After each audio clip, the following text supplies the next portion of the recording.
Now that we've reviewed in previous chapters things like referred pain pathways, the dermatomes, the anatomy, how the esophagus and its sphincters function, all in relation to acid reflux, now in this chapter we're going to get into the nitty-gritty of actually what acid reflux is.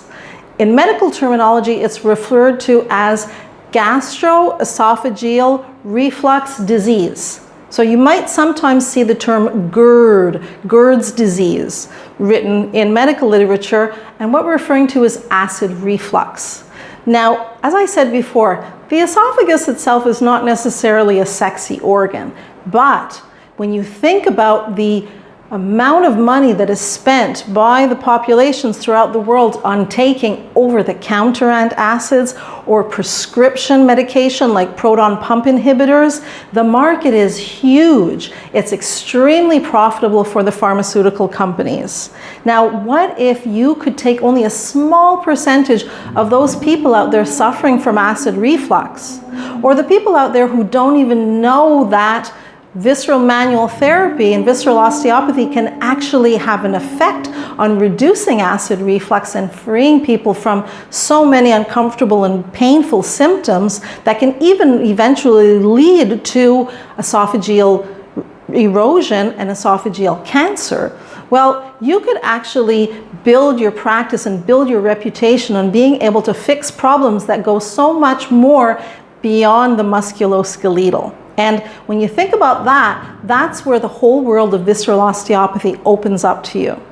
Now, gastroesophageal reflux disease, or acid reflux, actually responds really well to manual therapy. Visceral principles govern those areas, and if we understand those visceral principles, and if we understand through our techniques how we can go about affecting those areas and affecting them in a positive way, getting rid of dysfunction, getting rid of crowding and other problems that are contributing to it, we can actually just restore that area to be able to just go back to functioning normally and healthily on its own.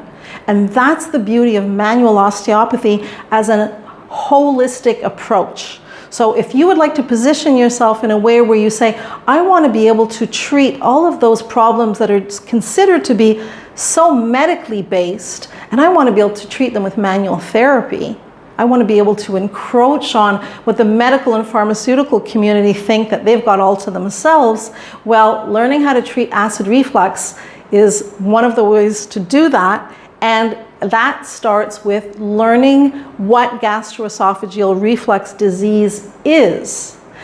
That's what we're going to do in this chapter. So let's click on the button, let's move on to the next lesson, and let's get learning.